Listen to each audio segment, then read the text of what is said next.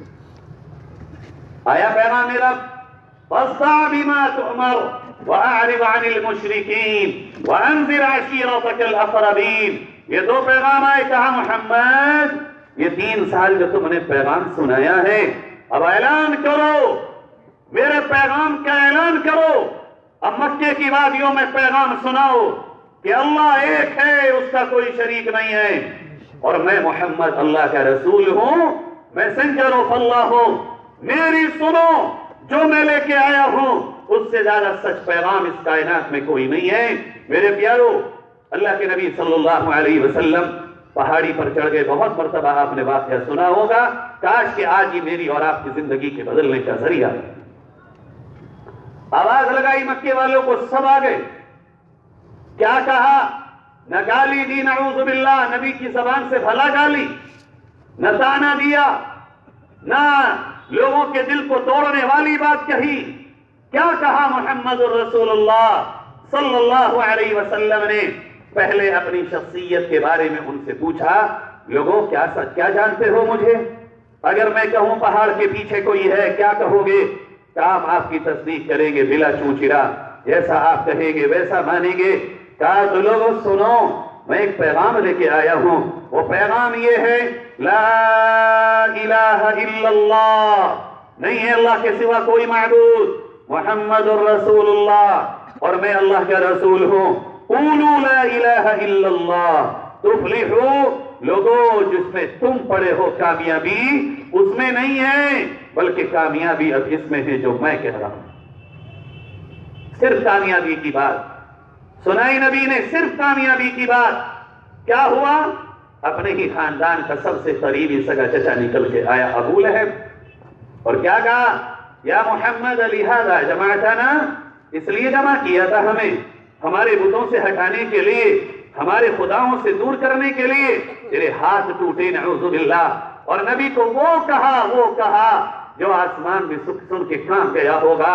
میرے بھائیو، بالکل یہی موازنہ کیجئے، آج کوئی خیر کی طرف بلائے، خیر کی بات کرنے کے لیے لوگوں کو جمع کیا جائے، آپ مبارکباد کے مستحق ہیں، آپ اللہ رسول کی بات سننے آئے ہیں، لیکن ماحول عام یہ ہے، خیر کی طرف بلاؤ۔ آج کے لوگ بھی وہی زبان بہت سے بھائی بولتے ہیں، اور مولانا صاحب لہذا جمعتنا، اس کو سنانے جمع کیا تھا، یہ تو بہت بار سنتے چلے آئے۔ اگر یہ ہے تو وہ حضرات جن کی سوچ یہ ہو اللہ سے رحم کی بھیک مانگے، حالات پھر ان کے ساتھ اچھے نہیں ہو سکتے، اللہ ہدایت دے۔ بس یہی پر نہیں ہوا میرے بھائیوں، ہمارے ساتھ اگر آج کوئی ظلم، کوئی زیادتی، کوئی پریشانی، کوئی مصیبت حق بولنے کی وجہ سے اور دین پر چلنے کی وجہ سے آتی ہے، ہم دین چھوڑنے کی فکر کرتے ہیں، لیکن غلط اور باطل راستے کو چھوڑنے کی فکر نہیں کرتے۔ ہم نے دین کے مقابلے میں دنیا کو ترجیح دی ہے، لیکن دنیا کو قربان کر کے دین کو اپنے سر کا تاج بنانے کی کوشش نہیں کی ہے۔ اور دیکھو، یہ محمد صلی اللہ علیہ وسلم ہیں، ان کی 2 بیٹیاں رقیہ اور ام کلثوم رضی اللہ تعالی عنہما نبی کے جگر کے ٹکڑے ہیں، اور دونوں ابو لہب کے بیٹے عتبہ اور عتیبہ کے گھر میں ہیں۔ اس وقت تک کافرہ سے اور کافر کا مسلمہ سے نکاح حرام نہیں ہوا تھا۔ ابو لہب گیا گھر اور جا کے کہا، اے بچوں تم کس کے ہو؟ اباجان تمہارے ہیں۔ کہا اگر میرے ہو تو جاؤ، رقیہ کو ہاتھ پہ پکڑو، ام کلثوم کو پکڑو، اور جا کے محمد کے گھر چھوڑ کے آؤ، اور اے عتیبہ جا تو محمد کے چہرے پہ پھونک کے بھی آنا نعوذ باللہ۔ یہ دونوں اٹھے، کس لیے؟ کیا کہا؟ کس کہا؟ کیا میرے نبی نے دل توڑا کسی کا؟ صرف ایک حق کی بات کہی، اللہ کی بات کہی، نبی کی بات کہی، دونوں اٹھے اور نبی کی بچیوں کے ہاتھ پکڑے، نبی کے گھر میں پہنچے، دروازہ کھٹکھٹایا، کون؟ میرے داماد آئے ہیں، آؤ۔ نبی کے وہم و گمان میں یہ بات نہ تھی، یہ لوگ اتنے گھٹیا ہوں گے، یوں آ کے نبی کی بیٹیوں کے ہاتھ پکڑ کے یوں دھکا دیا۔ آپ نے دونوں کو سینے سے لگایا، جلدی سے عتیبہ آیا، چہرے مبارک پر تھوکا اور کہا تم نے ہمارے بتوں کو گالیاں دی ہیں، لو آج سے تمہاری بیٹیاں ہمارے نکاح سے ختم ہیں۔ او دنیا کے لوگوں، او میرے نبی کے غلاموں، سبق لیں ہم اور آپ۔ میرے نبی نے ایک مرتبہ یہ نہ کہا اے عتبہ اے عتیبہ معاملہ تو مجھ سے ہے، میری بیٹیوں کا قصور کیا ہے، میری بچیوں کی غلطی کیا ہے؟ نہ، نبی صلی اللہ علیہ وسلم نے کہا میری بچیوں، جس رب کے لیے تمہارے گھر اجاڑے جا رہے ہیں سارے گھر بسانے اسی کو ہیں۔ اگر گھر اجڑا ہے رب کی خاطر بسائے گا بھی وہی رب۔ اور پھر دیکھا دنیا نے انہی دو بچیوں کو اللہ نے حضرت عثمان بن نورین رضی اللہ تعالی عنہ جیسا شوہر عطا فرمایا۔ جو لوگ بھی دین اور دنیا کے ٹکرانے کے وقت نبی کی اس داستان کو یاد رکھتے ہیں کہ دین قربان نہ کریں، دنیا قربان کریں، چاہے دنیا ہمیں کچھ بھی کہے، میرے بھائیوں نبی سے اعلیٰ نہ کل کوئی ہوا، نہ قیامت تک، اور نہ قیامت کے بعد کوئی ہو سکے گا۔ اب آپ کیا کہیں گے؟ اب آپ کیا کہیں گے؟ اگر مجھے آپ کو پریشانی آتی ہے ہم اور آپ بے چین ہو جاتے ہیں، کیوں؟ یہ سوچتے ہیں اللہ نے رحم کی برسات روک دی، کیا کہیں گے آپ؟ نعوذ باللہ کوئی ادنا سا مسلمان یہ تصور نہیں کر سکتا کہ پیارے نبی صلی اللہ علیہ وسلم کی ذات سے کہ اللہ ناراض ہو جائے۔ ایک ادنا سا مسلمان وہم میں اپنے وہم و گمان میں بھی یہ بات نہیں لا سکتا، پھر اللہ نے نبی کے ساتھ کیوں یہ معاملہ کیا؟ اس لیے میرے بھائیوں تاکہ یہ آج کی امت سمجھ سکے کہ میں نے اپنے نبی کے ساتھ بھی قربانیاں لی ہیں۔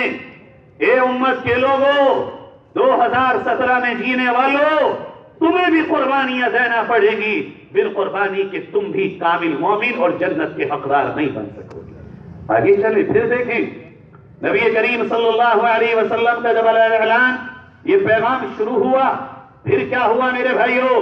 نبی کے چہرے پہ مٹی ڈالنے کے لیے ابو جہل بازار میں جاتا، نبی آگے آگے لوگوں سے کہتے لوگوں یہ بات سنو، ابو جہل کہتا لا تطیعوا، اس کی بات نہ سننا، کیوں؟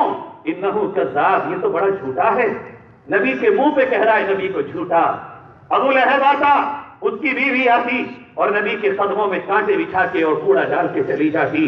ابو لہب بازار میں نبی کے پتھر اور کنکریاں مار رہا ہے، حامدی کہتے ہیں میں دیکھ رہا ہوں پیچھے سے کوئی آ رہا ہے اور آگے سے کوئی جا رہا ہے، جانے والا پیچھے والے کی پرواہ کیے بغیر اپنے پیغام کو سنائے چلے جا رہا ہے، اور پیچھے والا ہے کہ اس پہ ڈھیلے برسائے چلے جا رہا ہے۔ میرے بھائیوں بس اسی پر تھوڑی نہ ہوا، اللہ نے کیسی قربانی لی ہے نبی کریم صلی اللہ علیہ وسلم سے؟ کیا آپ صلی اللہ علیہ وسلم لوگوں کو قرآن سناتے؟ عقبہ ابن ابی معیط یہ نضر بن حارث یہ پارس کا سفر کرتا، وہاں سے قصے کہانیوں کی کتاب لاتا، لڑکیوں کو لاتا خرید کر اور ان سے گانے سنواتا اور محفلیں لگا کے قصے کہانیاں سنواتا اور کہتا جی سنو محمد کا قرآن اچھا، یہ میرے قصے اچھے، محمد کے کلام کا ترنم اچھا، یہ اس لڑکی کا سنایا ہوا گانا اچھا۔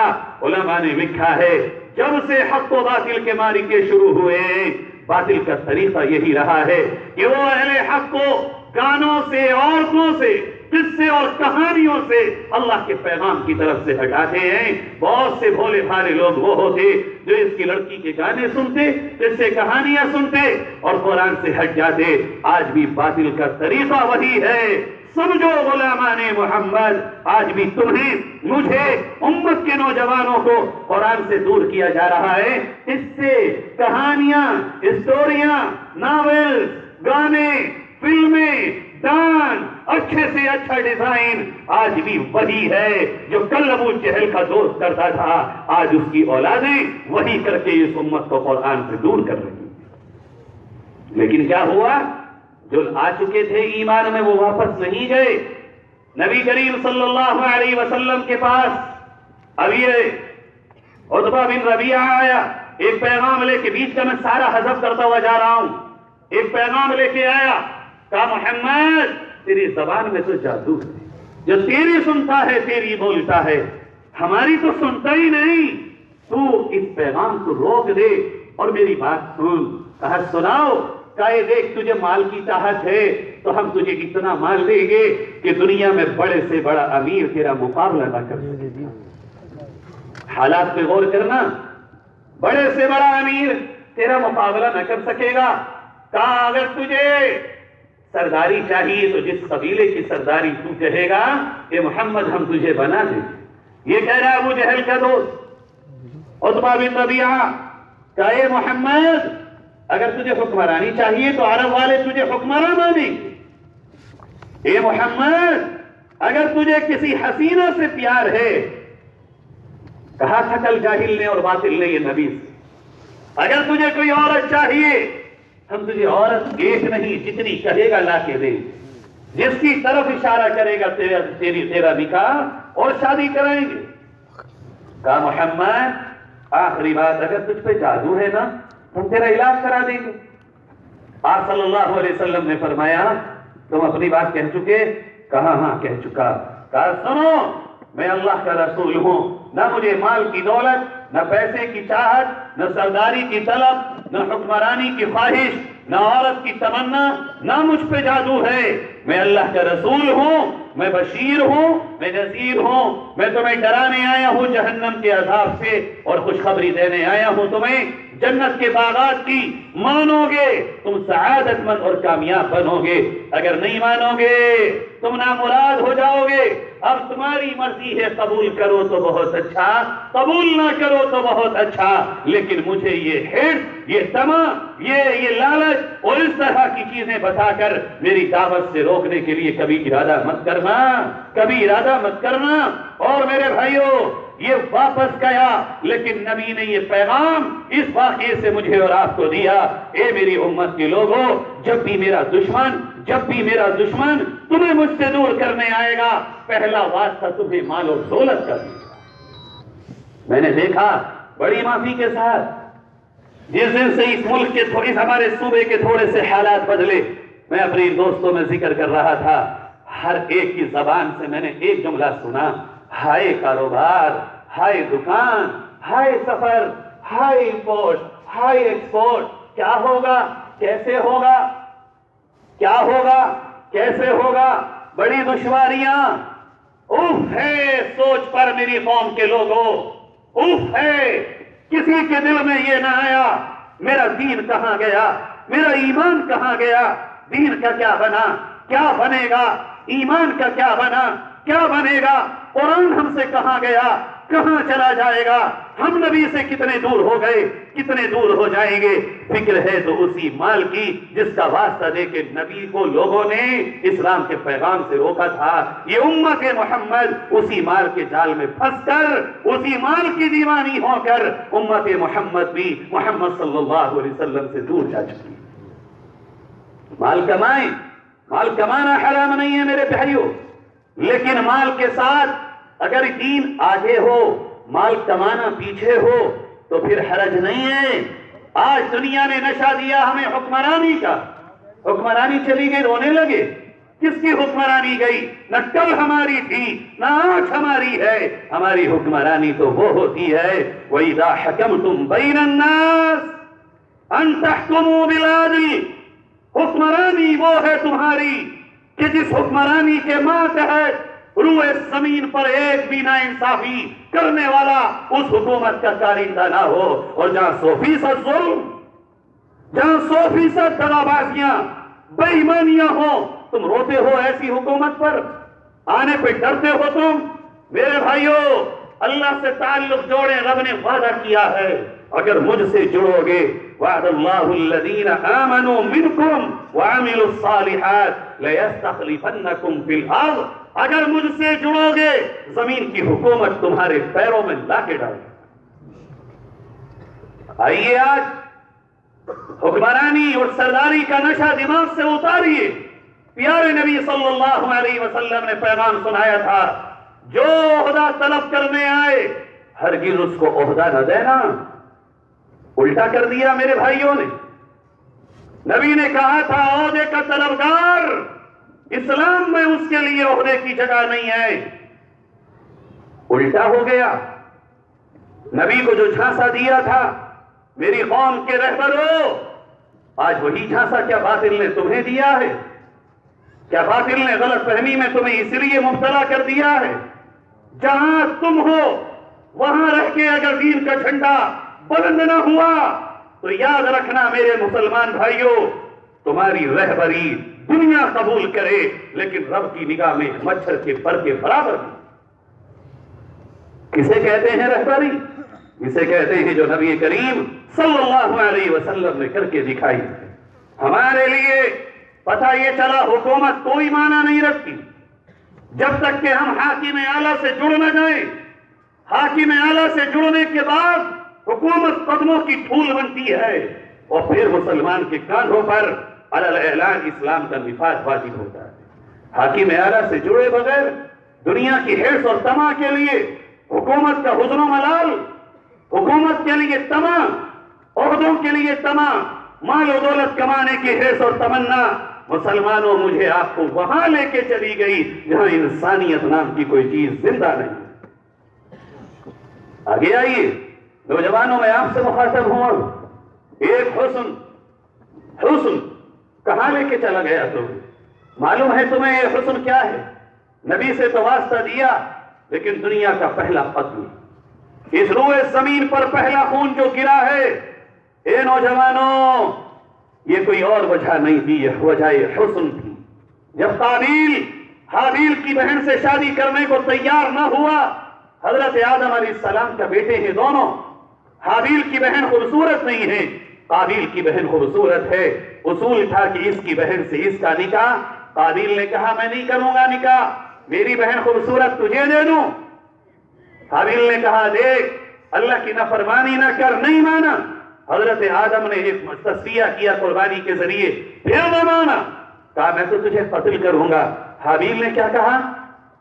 لئن بسطت الی یدک لتقتلنی ما انا بباسط یدی الیک لیقتلک انی اخاف اللہ رب العالمین انی ارید ان تبوء باسمی واسمک فتکون من اصحاب النار وذلک جزاء الظالمین۔ کہا سن میرے بھائی، اگر مجھے مارنا چاہتا ہے لے میں آ گیا مار، لیکن میں تجھے نہیں ماروں گا، اس لیے کہ اگر میں نے مارا تو تیرا اور میرا گناہ سب میرے سر پہ۔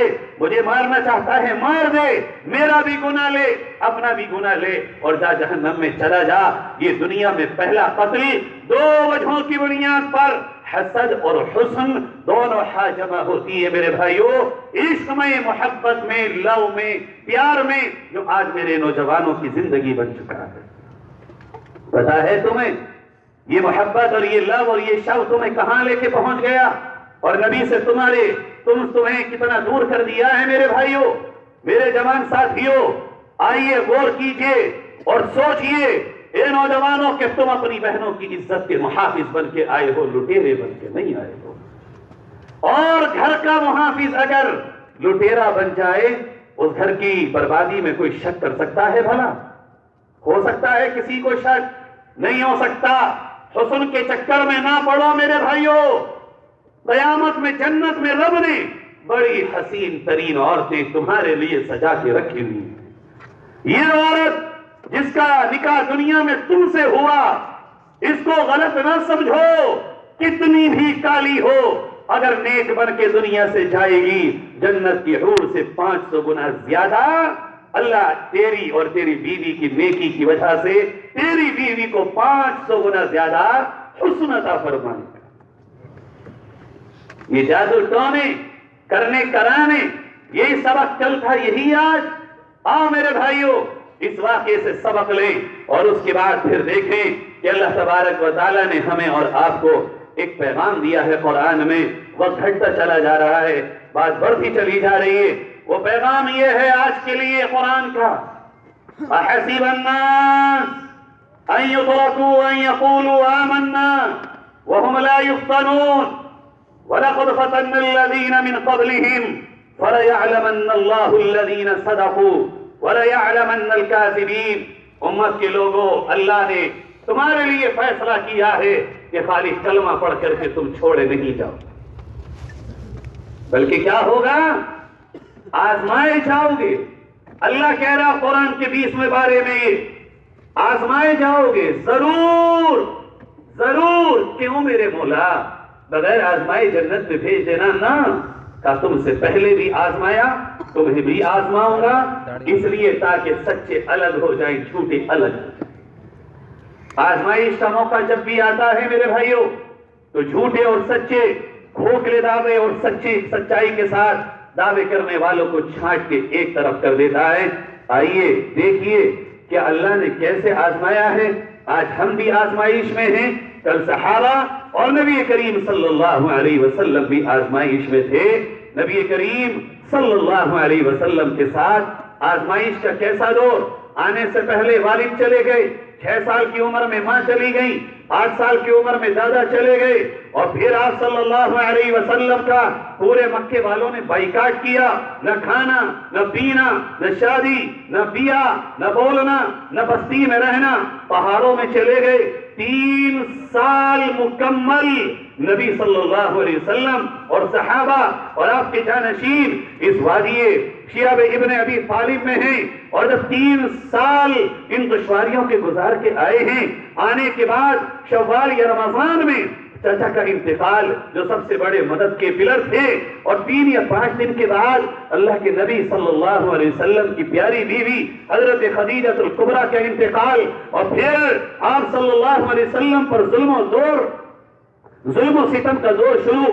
آپ طائف چلے گئے، شاید وہاں کے لوگ میری بات سن لیں، طائف والوں نے وہ ظلم کی نشانی رکھی اور وہ ظلم کی تاریخ لکھی، قیامت تک اس کو کوئی مٹا نہ سکے۔ اور اس کے بعد پھر آپ مکہ آئے ہیں، مکے والوں نے چین سے رہنے نہ دیا۔ اب اللہ کا حکم آیا، چلو میرے نبی صلی اللہ علیہ وسلم نے دین نہیں چھوڑا، صحابہ نے دین نہیں چھوڑا، بلال نے دین نہیں چھوڑا، خباب نے دین نہیں چھوڑا، دنیا کے سارے اسباب چھوڑ دیے، سامان چھوڑ دیے، خوشحالیاں چھوڑ دی، خوشیاں توڑ دی، تمناؤں کو آگ لگائی، لیکن اللہ کے تعلق کو اور نبی کی رفاقت کو چھوڑنے کے لیے کوئی کافروں کے ساتھ، دشمنوں کے ساتھ نہ گیا۔ میں میرے بھائیوں، میرے پیارے بھائیوں، آج میں اتنا کمزور ہو گیا کہ ایک نبی سے اتنا دور دنیا کے لیے چلا جاؤں، مال کے لیے چلا جاؤں، عہدے کے لیے چلا جاؤں۔ کیا کہو گے کل قیامت میں تم بلال حبشی سے کہ جس کو ننگی ریت پر لٹایا جاتا ہے اور اس کا مالک یہ اس سے کہتا ہے، ایک بار کہہ دے محمد سے ناطہ توڑ لیا، ایک بار کہہ دے محمد سے تعلق توڑ دیا، ایک بار کہہ دے محمد سے دامن چھڑا لیا، تیری ساری خطائیں معاف، تو پھر سے ایک انسان خوشحال بن کے اٹھے گا۔ بلال ایک ہی جملہ کہتا، اللہ احد، اللہ احد۔ او لوگو، اس بلال کی رگوں کو کاٹو، خون کا ایک ایک قطرہ نچوڑو، اس خون سے آواز سننا، غلامی محمد کی صدائیں تمہیں آئیں۔ کیا کہو گے کل حضرت خباب، حضرت خبیب سے کہ جن کو تپتے ہوئے انگاروں پر لٹایا گیا تھا، اور ان کی چربی جب نکلی ہے میرے بھائیوں تو انگاروں کی آگ کوئی دھوپ سے، کوئی پانی سے، برف سے، دھول سے نہیں بجھی ہے۔ یہ صحابی رسول کی کمر سے اتنی چربی نکلی اور رطوبت نکلی کہ انگاروں کی آگ بجھ گئی۔ حضرت عمر کے دور میں حضرت عمر نے ایک بار جب ان سے پوچھا تو حضرت خباب نے اپنی کمر کھول کے دکھائی، حضرت عمر رضی اللہ عنہ کی آنکھوں میں آنسو اتر آئے ہیں۔ اے خباب، تم نے کیسی دشواریاں جھیلی ہیں؟ میرے بھائیوں، صحابہ کرام میں سمیہ رضی اللہ تعالی عنہ بھی ہیں۔ آج میری بہنہ دنیا کے لیے نبی کے دین کو چھوڑ کے کہاں جا رہی ہے؟ یہ سمیہ تجھ سے پوچھ رہی ہے۔ یہ مکے کی وادی میں اپنی جان کو ہتھیلے پہ لیے نبی کی غلامی میں مست حضرت سمیہ رضی اللہ تعالی عنہ پوچھ رہی ہے آج کی بہنوں سے، ماں سے، کہاں جا رہی ہو؟ کس کے راستے پر جا رہی ہو؟ اور میں بھی تو عورت ہوں، اور میں بھی تو تمہاری ماں میں سے ایک ہوں، اور میں بھی تو کسی کی ماں تھی، اور میں بھی کسی کی بہن تھی، میرا بھی کوئی رشتہ دار تھا۔ ابو جہل آیا اور کہا، سمیہ اگر تو نے محمد سے واسطہ نہ توڑا تجھے ہلاک کر دوں گا۔ میرے بھائیوں، حضرت سمیہ نے کھڑی بھی سامنے موت کو قبول کیا ہے، لیکن نبی سے تعلق توڑنے کو قبول نہ کیا، اور ابو جہل نے برچھی ماری، حضرت سمیہ کی ٹانگیں دونوں، حضرت سمیہ کا دھڑ بیچ میں سے الگ ہوا، اور دنیا میں یہ پہلی شہید خاتون عورت کے نام لکھی گئی شہادت۔ کیا جواب دیں گے ہم قیامت میں؟ یہ ابو بکر رضی اللہ عنہ ہیں، یہ ہجرت کا سفر جاری ہے، نبی کریم صلی اللہ علیہ وسلم گھر سے نکلے ہیں اور غار ثور کے قریب پہنچے ہیں۔ میں بات کو بہت مشکل سے سمیٹ رہا ہوں میرے بھائیوں۔ حضرت ابو بکر رضی اللہ عنہ نکلے، ابو بکر رضی اللہ عنہ کبھی آگے کبھی پیچھے کبھی ادھر کبھی ادھر. اے ابو بکر تجھے کیا ہوا؟ کیا یا رسول اللہ ڈر لگتا ہے، کبھی دل میں خیال آتا ہے دشمن پیچھے سے نہ آ جائے تو ادھر کو منہ اور آپ کی طرف کور کر لیتا ہوں، کبھی خیال آتا ہے کہ دشمن یہاں سے نہ آ جائے تو ادھر میں اپنا منہ کر لیتا ہوں، کبھی خیال آتا ہے دشمن یہاں سے نہ آئے منہ یہاں کر لیتا ہوں. اللہ کے نبی نے فرمایا ابو بکر غم نہ کر، ابو بکر غم نہ کر، ابو بکر غم نہ کر. اتنے میں ابو بکر کی نظر پڑی کہ نبی کے قدموں کے نشان پر خون کے چھینٹے گرتے ہوئے جا رہے ہیں. آواز لگائی ابو بکر نے، آقا کیا ہوا ابو بکر؟ ارے خیر تو جائیے آقا، کیا ہوا ابو بکر؟ اللہ کے نبی آپ کے پیروں سے شاید خون نکلنے لگا ہے، گھر سے لے کے غار ثور تک پیدل چلتے چلتے یا رسول اللہ آپ کے پاؤں مبارک خون سے لت پت ہو رہے ہیں. ابو بکر یہ خون دیکھنے کا وقت نہیں ہے تو خون نہ دیکھ میرے ابو بکر. اللہ کے نبی آپ کہہ رہے ہیں یہ خون دیکھنے کا وقت نہیں ہے. ابو بکر کی تو آپ کے خون کو نکلتے ہوئے دیکھ کر جان نکلی جا رہی ہے. یا رسول اللہ ٹھہر جائیے خدا کے لیے. آپ ٹھہر گئے. بتا میرے ابو بکر کیا کروں میرے رفیق، کیا کروں میرے دوست؟ کہاں سے لاؤں رات میں سواری، کہاں سے لاؤں رات میں اونٹنی، کہاں سے لاؤں رات میں جس پر میں سوار ہو کے سواری کر سکوں؟ اللہ کے نبی میں ہوں نا، میں سواری بننے کو تیار ہوں. ابو بکر اکڑ بیٹھ گیا، نبی کو کانوں پہ بٹھا لیا اور غار ثور کی طرف چلے ہیں. او محبت کے غلام ہو ذرا غور تو کرو، کل نبی کے لیے ایک اپنی جان لے کے پھرتا تھا، آج تم اس نبی کے نام پہ سبتے میں جان تو لیتے ہو لیکن اللہ کے نبی کے نام پر اپنی چاہتوں کو قربان بھی نہ کر سکے ہو. اور آؤ دیکھو اور تھک تھک کے چور ہو کے یہ کہنے والوں بہت دین کما لیا.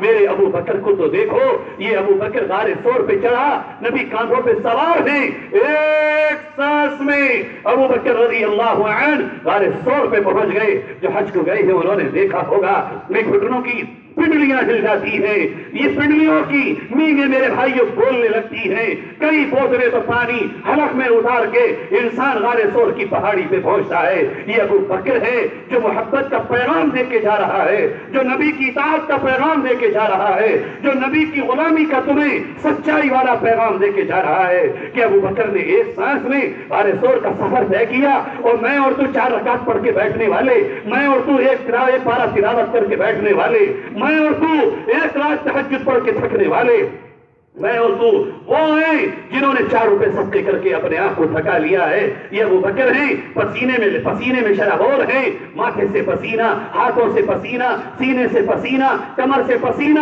پنڈلیوں سے پسینہ، پسینہ ہی پسینہ ہے.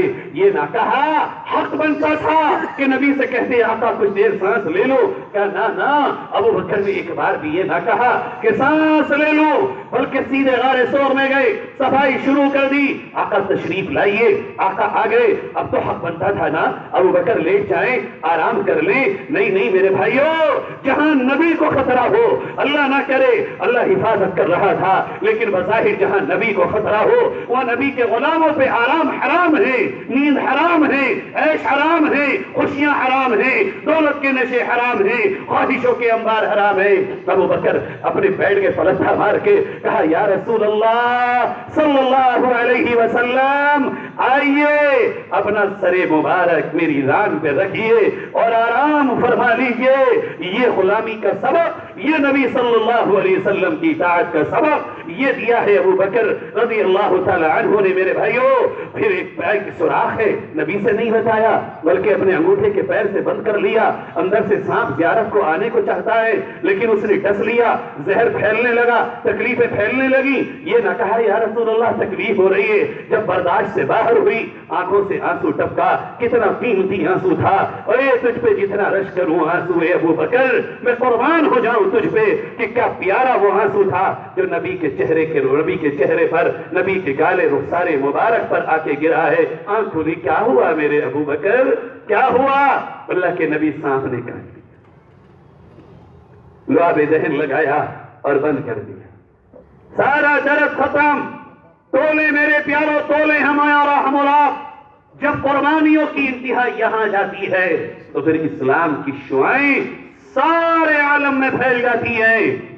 جب امت محمد اپنے ہر چین اور سکون سے بڑھ کے اسلام کے پیغام کو لے کے اٹھتی ہے تو میرے بھائیوں باطل خود بخود دبتا چلا جاتا ہے. اور جب ہماری آپ کی خواہشیں سب سے اوپر ہوتی ہیں تو خواہشیں بھی مٹتی ہیں اور ہماری اور آپ کی زندگیوں سے اسلام بھی دور ہوتا چلا جاتا ہے۔ آج میرے بھائیوں، کون سا گناہ گناؤں میں جو نبی نے منع فرمایا تھا کرنا مت، قرآن نے کہا تھا کرنا مت، جھوٹ نہ بولنا، بے ایمانی نہ کرنا، وعدہ خلافی نہ کرنا، سیلاب آئے تو انجوائے نہ کرنا، آندھیوں سے کھیل نہ بنانا، بادلوں کو دیکھ کے لطف نہ اٹھانا۔ اللہ کے نبی صلی اللہ علیہ وسلم کے زمانے میں جب بادل اور آندھی اور طوفان آتے تو آپ پریشان ہو جاتے۔ حضرت عائشہ پوچھتی، اللہ کے نبی کیا ہوا؟ کہنے لگے یہ بادل بھی تو ہو سکتے ہیں جس نے قوم عاد کو تباہ کر دیا تھا۔ بادل، آندھی، طوفان، بارش، سیلاب، یہ تمام وہ چیزیں ہیں کہ ان کے موقع پر اللہ سے پناہ مانگنے کا وقت ہوتا ہے۔ میں اپنی قوم کے نوجوانوں سے کیا کہوں کہ وہ اللہ کے عذاب کی جو ماضی کی داستانیں ہیں اس کی طرف دماغ ہی نہ دوڑاتے ہیں، وہ تو انجوائے کرنے میں لگے چلے جا رہے ہیں۔ آئیے میرے بھائیوں، میرے جوان ساتھیوں، میری ماں اور بہنوں، ایک اور طرف میں آپ کو ایک جھلکی دکھاؤں کہ کس کو کہتے ہیں غلامی اور کتنی قربانی کے بعد یہ مقام ملتا ہے۔ ایک حضرت بلال رضی اللہ عنہ، اللہ کے نبی دنیا سے تشریف لے گئے، یہ ملک شام میں ہے، ملک شام میں ہے۔ 1,00,000 صحابہ مدینے سے نکل کے اسلام کی خدمت کر رہے ہیں۔ اکیلے بلال کو خواب نظر آیا جو سب سے غریب بھی تھا، سب سے کالا بھی تھا۔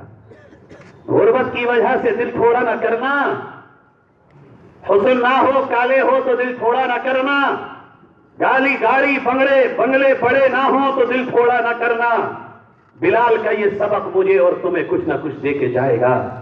موٹے موٹے ہونٹ، کالا رنگ، غلامی کی زندگی جس نے جی تھی، وہ جس کے پاس اپنا گھر بھی نہ تھا، وہ جس کا نام و نسب بھی محفوظ نہ تھا، وہ بھی ان تمام بڑے بڑے صحابہ میں اچانک ایک رات سوئے دیکھا سرکار دو عالم محمد رسول اللہ صلی اللہ علیہ وسلم تشریف لائے ہیں، اور کیا کہہ رہے ہیں؟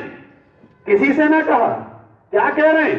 اے بلال، یہ کیسی جفا ہے، یہ کیسی بے وفائی ہے، کیا میرے شہر آنے کو جی نہیں چاہتا؟ حضرت بلال کی آنکھ کھلی، سوار ہوئے، دھنا دھن دوڑ لگا دی، سواری کی پیٹھ پر سوار ہو کے سوائے حاجت اور نماز کے لیے کہیں نہ روکے۔ اور جب مدینے کی سرحد آئی ہے پیارو، تو عشق اور محبت سر چڑھ کے بولتا ہے، ایسا یہ بھول ہی جائے کہ پیارے نبی صلی اللہ علیہ وسلم دنیا سے جا بھی چکے ہیں۔ آواز لگائی، یا رسول اللہ، میں آ گیا ہوں، اور سیدھے اللہ کے نبی صلی اللہ علیہ وسلم کی قبر مبارک پر پہنچے۔ بالکل دیکھا، رے میرے نبی تو جا چکے ہیں دنیا سے، چپٹ گئے، روتے روتے زمین سے مل گئے اور ایک جملہ کہنے لگے، اے اللہ کے نبی، آپ نے مجھے بلایا تھا، میں تو آ گیا، آپ کہاں؟ میں تو آ گیا، آپ کہاں تھے؟ اور یہ ایسا منظر تھا میرے بھائیوں، نبی کے بلاوے پر کوئی مدینہ آیا، خواب میں بلایا ہو نبی نے کسی کو، یہ بلال کے سوا کسی اور کے ساتھ نہیں ہے۔ اگر مالداری، اگر عزت، عہدے، بلندیاں ہی تمہاری وجہ ہیں، دکھاؤ مجھے بلال کے پاس کون سی دولت، عزت، بلندیاں تھی اس دور میں۔ اس کے بعد صحابہ جمع ہو گئے، بلال آ گئے، حضرت حسنین امام حسن اور حسین رضی اللہ تعالیٰ عنہما سے کہا، بچوں ظہر کی نماز کا وقت ہے، تمہارے سوا آج بلال کسی کی نہیں مانیں گے، جا کے کہو ایک بار وہ اذان دے دے جو نبی کے دور میں دیتے تھے، اس دور کو بہت یاد کر رہے ہیں ہم لوگ۔ حضرت حسین اور حسن آئے، کہا اے میرے چچا، ہم آپ سے درخواست کرتے ہیں آپ اذان دے دیجئے۔ حضرت بلال کہتے میں ٹال نہ سکا، کھڑے ہوئے ایک امت پر، اور جو یوں کہا اللہ اکبر اللہ اکبر، مکہ مدینہ منورہ میں ایک عام ہلچل ہو گئی۔ کیوں؟ نبی کے دور کی اذان بڑے دنوں کے بعد نبی کی یادیں تازہ ہو گئی میرے بھائیوں۔ اور جب حضرت بلال نے کہا اشہدو ان لا الہ الا اللہ، کوئی گھر ایسا نہ تھا جس میں لوگ اپنے قدموں کو باہر نہ نکال چکے. اور جب کہا اشہد ان محمد رسول اللہ، مدینہ منورہ میں لوگ آپس سے باہر ہو گئے، اور حضرت بلال اتنا کہہ کے زمین میں ٹک کے بیٹھ گئے اور سسکیاں لے کے روتے رہے. لوگوں اذان کیسے پوری کروں؟ کل کہتا تھا اشہد ان محمد رسول اللہ، نبی سامنے ہوتے تھے، آج میرا آقا مجھے نظر نہیں آیا، اب آگے میں کہاں سے چلوں؟ یہ ہے میرے بھائیوں قربانیوں کے انعامات دنیا میں. حضرت بلال کے لیے نبی کہتے تھے بلال تو چلتا تو زمین پہ ہے لیکن تیرے قدموں کی آواز میں معراج میں میرے جنت میں سنی تھی. اور میرے بھائیوں غربت کا شکوہ نہ کرو، کاروبار کے نقصان ہونے کا شکوہ نہ کرو. نبی جب مدینہ پہنچ گئے ہیں وہ دور بھی میرے نبی نے دیکھا ہے. ارے میرے پاس تو آج کوئی ایسا بھی نہیں ہے جو یہ کہے کہ میں 4 دن سے 5 دن سے بھوکا ہوں. تم اس نبی کے ماننے والے ہو. ایک مرتبہ آپ صلی اللہ علیہ وسلم گھر سے نکلے اور گھر سے نکل کے شیخین سامنے نظر آئے ابو بکر و عمر. کیا ہوا؟ کہنے لگے بھوک نے نکالا ہے. آپ نے کہا مجھے بھی بھوک نے نکالا ہے. آگے گئے، ابو ایوب انصاری رضی اللہ عنہ کا گھر آیا، انہوں نے دیکھا نبی آ رہے، فوراً باہر آ گئے. اللہ کے نبی میں میزبانی کروں آپ کی، آئیے. حضرت آپ صلی اللہ علیہ وسلم اور ابو بکر اور عمر یہ دونوں پہنچ گئے حضرت ابو ایوب کے ہاں. ابو ایوب انصاری نے بکری کا بچہ ذبح کیا جلدی سے، اور بکری کا بچہ ذبح کر کے فوراً اپنے گھر میں بننے دیا اور باغ میں گئے اور انگور کا ایک خوشہ توڑ کے لائے اور کہا اللہ کے نبی بڑی بھوک لگی ہے آپ کو، آپ یہ کھا لیجئے. اس کے بعد جب دسترخوان لگا اور یہ بکری بن کر کے دسترخوان پہ آئی اور نبی کریم صلی اللہ علیہ وسلم نے میرے بھائیوں یہ پردہ ہٹایا جو دسترخوان کے اوپر کپڑا ڈھک کے رکھا ہوا تھا کھانے پر، وہ کپڑا ہٹایا. نبی کی آنکھوں میں آنسو آ گئے. آپ نے ایک روٹی اٹھائی، اس پہ چند بوٹیاں رکھی اور ایک صحابی جو وہاں کھڑے ہوئے تھے ان سے کہا اے بندہ نواز جاؤ، میرے جگر کا ٹکڑا فاطمہ کئی دن سے بھوکی ہے، اس کو جا کے یہ دے کے آؤ، یہ وہ کھا لے، میری بچی کے پیٹ میں کچھ سکون پڑ جائے گا، میری بچی کو کچھ تراوٹ مل جائے گی. یہ دور میرے نبی نے، میرے نبی کے گھر والوں نے دیکھا ہے. او مسلمانوں کیا کہو گے حضرت فاطمہ سے؟ اے میری بہنوں کیا کہو گی حضرت فاطمہ رضی اللہ تعالی عنہ سے کہ ہم مست ہو کر کھا پی کر عیش کی زندگی جی کے بھی تیرے باپ کے غلام بن کے نہ رہ سکے، اور تو نے بھوک میں رہ کر، تو نے پریشانیوں میں جی کر بھی وہ پیغام دیا ہے اللہ کا جو آج اگر کوئی قبول کرے تو وہ بھی آسمان کی بلندی پر جا سکتا ہے. آؤ میرے بھائیوں آج ہم یہ طے کریں، چلیں آپ اگر کہیں گے یہ صحابہ تھے جنہوں نے اسلام کو ایسے لیا، کمپٹیشن کریں تھوڑا سا ذرا، وہ کیسے تھے اور ہم کیسے، ان میں کیا تھا اور ہم میں کیا نہیں ہے، وہ قول کے پکے ہم قول کے کچے، وہ بات کے سچے اور ہم بات کے دھوکے باز ہو چکے ہیں. میرے بھائیوں وہی صحابہ تھے جن کو اللہ پر ایمان ایسا کہ گھوڑے دریاؤں میں ڈالے تو دریا نے راستہ دیا. آج ہم ایسے کہ ہم اپنی شناخت کے اور علامت اسلامی علامت کے ساتھ سفر کرتے ہوئے ڈرے. کل وہ یہ تھے کہ چبوترے پہ قرآن پڑھنے بیٹھے، لوگوں نے کہا گھر میں پڑھو، کہا رب کا قرآن عام پیغام ہے کھل کے پڑھا جائے گا. آج ہم وہ ہیں جو زبانوں پہ قرآن بھی نہ آئے. کل وہ تھے جنہیں پوری دن اسلام کی تبلیغ میں چاہتا اور رات عبادت میں چاہتی، اور صبح اٹھتے تو یہ کہتے سجدوں سے اٹھنے کے بعد ماں ابدنا کا حق عبادتی، ہماری پوری رات سونے میں جائے، صبح کمانے میں جائے، شام گننے میں جائے اور کہیں کہ جنت کے ٹھیکیدار ہم. اور وہ یہ کہتے تھے ساری زندگی گزارنے کے بعد بھی اللہ جنت دے دینا، معاف کر دینا، سب کچھ لٹا کے وہ یہی کہتے تھے اللہ لے کے کچھ نہیں آ رہے، خالص تیرا فضل مطلوب ہے، تیرا فضل ہوگا تو جنت ملے گی. ہم وہ ہیں جو بغیر کچھ کیے جنت چاہتے ہیں، وہ تھے جو سب کچھ لٹا کے بھی جنت کی بھیک مانگا کرتے تھے. میرے بھائیوں وہ تھے جو ہر ایک کے حق کو ادا کرنے کی کوشش کرتے تھے. ہم وہ ہیں جو دوسرے کے حق کو تو ادا کرنے کی فکر نہ کریں، اپنے حق لینے کی فکر کریں. وہ تھے جن کا کا پڑوسی ان سے دل توڑ کے پیار کرتا تھا، ہم وہ ہیں جن کا پڑوسی دل کھول کے نفرت کرتا ہے۔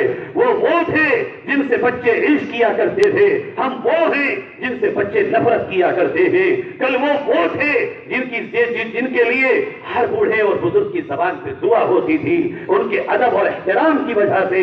ہم وہ ہیں جو بڑوں کے اکرام نہ کرنے کی وجہ سے ان کی دعاؤں سے نکل چکے ہیں۔ وہ تھے جن کا مرنا جینا سب اللہ کے نام پر، نبی کے پیغام پر تھا۔ ہم وہ ہیں جن کا جینا اور مرنا صرف دنیا کے لیے ہے۔ کل صحابہ وہ تھے جن کا ہر لمحہ اللہ کی یاد میں گزرتا تھا، اور بڑے سے بڑی خوشی بھی اللہ کے پیغام کے سامنے ٹکڑے کر دیا کرتے تھے۔ سود کی حرام ہونے کی خبر آئی، سارا چھوڑ دیا۔ ہم وہ ہیں جو قرآن سننے کے بعد بھی، نبی کی بات سننے کے بعد بھی اپنی خواہش کو ٹوٹتے ہوئے دیکھ کر برداشت کرنا گوارا نہیں کرتے۔ میرے بھائیوں، کل وہ تھے جو تجارت بھی کرتے تھے تو اسلام کے لیے، جو کماتے تھے اسلام کی بلندی کے لیے، جو دکان بھی چلاتے تھے وہاں سے بھی اسلام کی تبلیغ کرتے تھے، کھیت کھلیانوں پہ بھی جاتے تھے، وہاں مزدوروں کو پڑھایا کرتے تھے۔ ہم وہ ہیں جو صرف تجارت کرتے ہیں، صرف دولت کماتے ہیں، صرف دنیا کماتے ہیں، صرف عزت کماتے ہیں۔ کل وہ تھے جو کبھی اللہ کی رحمت سے مایوس نہیں ہوتے تھے۔ لا تیأسوا من روح اللہ انہ لا ییأس من روح اللہ الا القوم الکافرون۔ حالات کتنے ہی تنگ کیوں نہ ہوں، 70 صحابہ کی احد میں شہادت کے بعد بھی وہ تھے جو مایوس نہ ہوئے۔ ہم وہ ہیں جو صرف دنیا کے نقصان پر مایوس ہو کے بیٹھ جاتے ہیں۔ اگر بنے ہم تو ہمارا بادشاہ بھی ایک مثال پیش کر سکتا ہے۔ اگر بنے ہمارے سامنے اولیاء کرام کی تاریخ پڑی ہے، غوث اعظم کا نام لینا جانا، پیغام قبول کرنا نہیں جانا۔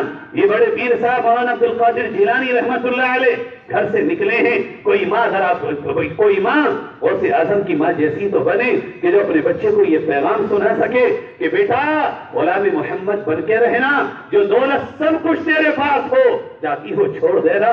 راستے میں گئے ہیں، ڈاکوؤں نے پوچھا ہے، یہ ہے 40 اشرفیاں، لے لو، یہ ہے میرے ولیوں کا پیغام۔ عمر بن عبد العزیز رحمت اللہ علیہ یہ ولی ہیں، وقت کے بادشاہ بھی ہیں، لیکن گھر میں کیا ہے، عید کا دن آیا، بیوی عید قریب آئی، بیوی نے کہا ارے میرے جہاں پناہ یہ دیکھو بچے کپڑے مانگ رہے ہیں۔ کہا میرے پاس تو کچھ بھی نہیں ہے، 3 بر اعظم کا اکیلا مالک یہ اللہ کا ولی عمر بن عبد العزیز، دنیا کے 3/4 حصے پر حکومت کرنے والا اکیلا، جس جو مطلق العنان بادشاہ ہے، جس کی ایک انگلی کے اشارے پہ دنیا تبو بالا ہوتی تھی، ایسا اللہ کا ولی ہے۔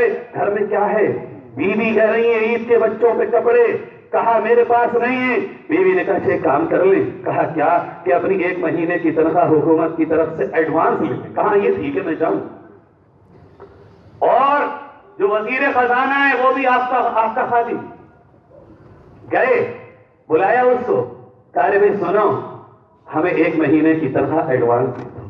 آج آپ مجھ سے اگر یہ بات کہیں گے شاید میں اس لائق نہ ہوں، لیکن کیا کہہ رہا ہے خادم، یہ ہوتے میرے بھائیوں جب حاکم ولی ہوتا ہے تو ان کے چھوٹے چھوٹے جو کارندے ہیں وہ بھی ولایت کے درجے کو پہنچے ہوئے ہوتے ہیں۔ عمر بن عبد العزیز نے کہا 1 مہینے کی تنخواہ ایڈوانس، بچوں کے کپڑے بنانے ہیں۔ کہا خادم نے حضرات ایک پرچے پہ لکھ کے دے دیجئے کہ اگلے مہینے زندہ رہیں گے تنخواہ دے دوں گا، ایک پرچے پر یہ لکھ کے دے دیجئے کہ میں زندہ آئندہ مہینے میں زندہ رہوں۔ آئے گھر، بیوی سے کہا بیگم میں ان کو کپڑے نہیں بنا سکتا۔ کیا نہیں کر سکتا تھا ایک بادشاہ، ایک اشارے پر تھوڑی تحائف تحفے میں ڈھیر لگ جاتے۔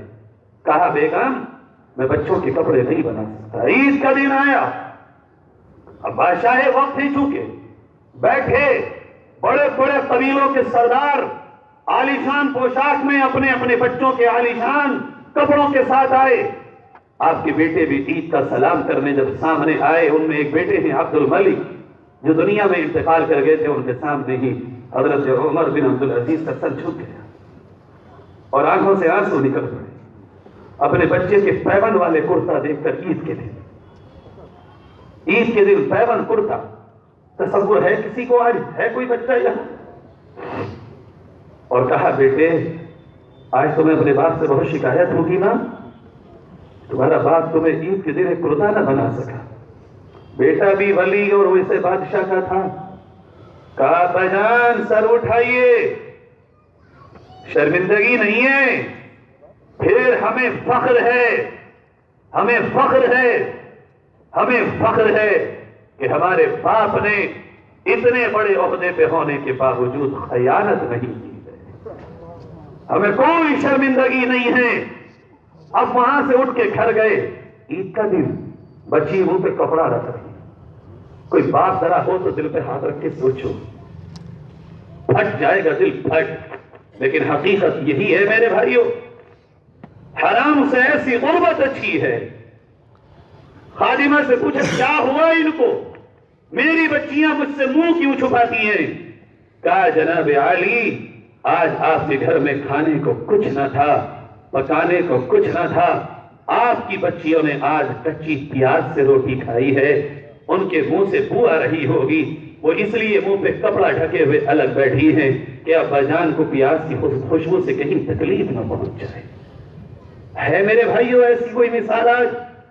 جب تک یہ مثالیں نہ آئیں، جب تک یہ انقلاب نہ آئے میری آپ کی زندگی میں کہ سب کچھ اللہ اور اس کے رسول کے نام پہ اگر قربان کرنا پڑے تو کر دیں، یہ جذبہ نہ آئے تو میرے بھائیوں پھر کچھ بننے بگڑنے والا نہیں۔ ایک بات کہہ کے بات ختم کر رہا ہوں جو آخری بات ہے۔ فرمایا دیکھو تم ایمان لائے ہو لیکن نذیر کس کی بنو گے؟ فَإِنْ آمَنُوا بِمِثْلِ مَا آمَنْتُمْ بِهِ فَقَدِ اهْتَدَوْا، تمہارا ایمان جب تک صحابہ والے ایمان کی کسوٹی پر نہیں اترے گا کامیاب اور ہدایت والے نہیں بن سکتے۔ ایک چیز جو بڑی نمایاں تھی نبی اور صحابہ کے اندر، جو دشمنوں کو اسلام کے قریب آنے کا سبب بنتی، نماز، روزہ، عبادت، گھر کی زندگی، یہ بھی اسلام کے موافق ہو، لیکن میرے بھائیوں جو ایک ہے چیز سب سے اعلیٰ جو غیروں کو اسلام کی طرف لانے کا آٹومیٹکلی ذریعہ ہے، کوئی دعوت کی ضرورت نہیں ہوتی اس میں، وہ کیا ہے؟ وہ ہے اخلاق، وہ ہے عادت، وہ ہے خوش مزاجی، وہ ہے دوسروں کو معاف کرنا، وہ ہے محبت کو پھیلانا، وہ ہے نفرتوں کو مٹانا۔ وہ نبی نے بھی اپنی زندگی میں پیش کیا اور وہ صحابہ نے بھی پیش کیا، وہ ہے دوسروں کی خدمت۔ اخلاق میں سے وہ ہے غریبوں کی مدد، وہ ہے بھوکوں کو کھلانا، وہ ہے خراب عادتوں کو مٹانا، کسی سے غلطی ہو جائے مقدمہ نہ کر کے معاف کر دینا۔ پیارے نبی صلی اللہ علیہ وسلم اخلاق کا سب سے عمدہ سبق جو دے کے گئے ہیں وہ یہ ہے کہ تم معاف کرنے والے بنو، انتقام لینے والے مت بنو۔ ایک واقعہ اور بات کروں، غزوہ حنین ایک جنگ کا موقع ہے، فتح ہو، بہت بڑا لشکر، بہت بڑا لشکر ہے، رات کا وقت ہے، لوگ ادھر سے ادھر گھوم رہے ہیں، ایک صحابی کا پیر نبی کے پیر پہ چلا گیا، نبی کے ہاتھ میں ایک چھوٹی سی ڈنڈی تھی، آپ نے اس ڈنڈی سے ان کو ہٹا دیا اور فرمایا تم نے مجھے تکلیف دی ہے تم نے مجھے، یہ کہا اور یہ چلے گئے۔ اب صحابی رسول کہتے ہیں جب میں رات میں آیا تو مجھ پر قیامت ٹوٹ پڑی، میرے نبی نے فرمایا کہ مجھے تکلیف دی ہے، کہتے ہیں صبح ہوئی، اعلان ہوا رات میں جس شخص کا پیر نبی کے پیر پہ رکھا گیا تھا حاضر ہو جائیں، آقا کی بارگاہ میں وہ آ جائیں۔ کہتے ہیں جب یہ اعلان ہوا تو میں سمجھا کہ پتہ نہیں اب کیا بنے گا میرا، اور میرا ایک ایک قدم اتنا بھاری ہو گیا کہ اٹھانا بھاری، میں کانپتے ہوئے پہنچا نبی کی بارگاہ میں، اور نبی نے کیا فرمایا؟ اور چھوٹی چھوٹی بات پہ مقدمہ کرنے والے بھائیوں، میڈوں پہ، چھجلیوں پہ، دیواروں پہ، نالیوں پہ لڑائی کرنے والوں، میرے پیاروں یہ اسلام کے ماننے والوں کا شیوا نہیں۔ بات بات پہ جھوٹ گواہی، ایک مقدمہ نہ جانے کتنی تباہی لے کے آتا ہے، وکیل کی تباہی، جج کی تباہی، گواہوں کی تباہی، مدعی کی تباہی، ایک مقدمے میں کتنے لوگ جھوٹ میں ملوث ہو کے تباہ ہوتے ہیں۔ میرے نبی نے سبق دیا ایسا نہ کرو، بلکہ کیا کہا؟ آئے، کہا میرے بھائی رات جو تم سے میرے پیر پہ پیر رکھ گیا تھا میں نے تمہیں ہلکی سی یہ ڈنڈی چبھو دی تھی۔ کہا یا رسول اللہ اور کرنا میرے بھائیوں، جبکہ نبی اگر اس سے یہ بات نہ کرتے تو نبی پر کوئی جرمانہ نہیں۔ کہا رات یہ ٹھنڈی سے تمہیں تکلیف ہوئی جاتا ہے؟ یا رسول اللہ مجھے کہاں تکلیف ہوئی ہے؟ کہا نہیں ہوئی تو ہوگی، ایسا کرو میں محمد ان سب کے سامنے تم سے معافی مانگتا ہوں، تو مجھے معاف کر دو، قیامت میں مجھے یہ نہ کہنا کہ محمد رسول اللہ نے مجھے یہ تکلیف دی تھی۔ یہاں معاملہ صاف کر لو اور لو یہ اتنا انعام لے لو، لیکن یہاں تم اپنے معاملے کو درگزر کر دو۔ کس منہ سے کہیں گے ہم اور آپ نبی صلی اللہ علیہ وسلم سے اتنے مقدموں کی فائلیں لے جا کے کہ یا رسول اللہ فرمائیں؟ مسجد نبوی میں کھڑے ہو گئے اللہ کے نبی، کوئی ہے جس پر مجھ سے کوئی زیادتی ہو گئی ہو تو حق لے لے۔ ایک صحابی کھڑے ہو گئے، اے اللہ کے نبی آپ نے میری کمر پہ ڈنڈی ماری تھی، بدلہ چاہیے، اور ابھی میں یہاں کہ تم میں سے مجھ سے کوئی غلطی ہو گئی ہو معاف کر دو، وہ بدلہ لینا چاہو بدلہ لے لو۔ تو کوئی اٹھ کے آ جائے نا کہ آپ نے کبھی میرے چانٹا مار دیا تھا، میں آپ کے چہرے پہ چانٹا ماروں گا، یہ سب کھڑے ہو جائیں گے، تیری ہمت کیسے ہوگی؟ لیکن یہاں تو معاملہ ہی کچھ الگ ہے، یہی تو حقیقت اور یہی تو مزہ ہے اسلام کا۔ کوئی ہے؟ کھڑے ہو گئے اللہ کے نبی، میں ہوں، میری کمر پہ آپ نے ڈنڈی ماری تھی، بدلہ چاہیے۔ آ جاؤ، ممبر سے اتر کے نیچے پہنچ گئے، ڈنڈی ہاتھ میں دی گئی، لو۔ کہا نہیں یا رسول اللہ آپ نے میری کمر پہ جب ڈنڈی ماری تھی تو میری کمر ننگی تھی، کرتا نہیں تھا۔ اللہ کے نبی نے اپنا کرتا اٹھا دیا تھی، اللہ میری کمر پہ ڈنڈی مار، حساب برابر کر لے، لیکن کل کوئی بات مجھ سے نہ کہنا کہ میرے اوپر تیرا کوئی حق ہے۔ جیسے ہی نبی نے اپنی قمیص پیچھے سے اٹھائی ہے یا آپ کی گردن آپ کی کمر پہ جو دوشالہ بڑھ جو چادر بڑی تھی وہ ہٹائی ہے تو میرے بھائیوں صحابی نبی سے چپٹ گئے اور بحر نبوت کو چھوپ کے کہا اللہ کے نبی آپ سے ایسی ہمت کوئی کر سکتا ہے بھلا؟ مجھے تو آپ کی کمر کو چومنا تھا کہ مجھے یہ موقع پھر نصیب نہ ہوتا، اس لیے میں نہیں لکھی۔ لیکن پیغام تو میرے آپ کے نبی نے دیا ہے نا، پیغام تو محمد رسول اللہ صلی اللہ علیہ وسلم نے دیا ہے نا۔ میری بہن نے ٹھان لی کہ دیورانی سے بولنا ہی نہیں ہے، جٹھانی سے بات ہی نہیں کرنی ہے، نند سے لڑائی ہو گئی تو ہو گئی، یہ نندوئی کے گھر نہیں جانا۔ چھوٹی چھوٹی باتوں پر لڑائیاں جھگڑے، اور میرے بھائیوں معاف کرنا سیکھے، نبی نے معاف کرنا سکھایا ہے، نبی نے حق ادا کرنا سکھایا ہے، دنیا میں معاملے کو نپٹانا سکھایا ہے۔ اور میرے بھائیوں معافی کے ساتھ ایک بات اور عرض کر دوں میں آپ سے، یہ جو جب ہم نے اور آپ نے اپنی قوم پہ ایک عذاب ڈالا ہے فضول خرچیوں کا، غریبوں پر عذاب ڈالا ہے، یہ نبی کی تعلیم نہیں۔ ایسے بن کے رہو کہ کروڑ پتی کی بچی بھی غریب کے گھر جانے سے ہار نہ کرے، ایسے بن کے رہو کہ ارب پتی کا بچہ بھی کسی غریب کی بچی کو لینے سے شرم محسوس نہ کرے۔ خدا کا واسطہ ہے آپ کو کم سے کم نبی کے ایسے ماننے والے بنو کہ جو سعد بن اسود مدینے کے سب سے حسینہ لڑکی سے شادی کرتے ہیں، میرے تمہارے درمیان ہوٹل، جہیز، سونا زیور، کپڑے، بڑیاں، ان تمام چیزوں کی بنیاد پر کسی کی عزت نہ ہو۔ میری آج بڑی بدنصیبی ہے کہ میری قوم کے جوان کا جو اسٹیٹس ہے وہ گھڑیوں سے، وہ شوز سے، وہ کپڑوں سے، وہ پرس سے، میری بہن کا اسٹیٹس 10 لاکھ کا پرس، 6 لاکھ کی گھڑی، اور کل کا اسٹیٹس دیکھو عمر بن خطاب رضی اللہ عنہ حاکم وقت میں مسجد نبوی میں لیٹے ہوئے ہیں، رو گئے، اٹھے رونے لگے۔ کون ہے؟ کنکریوں کا تکیہ، کنکریاں اکٹھی کی، گوڑی ڈالی، تکیہ لگا لیا، کپڑے میں پیوند لگا لیے۔ یہ حاکم ہوتے تھے، ان کا اسٹیٹس کیا تھا پتا ہے تمہیں؟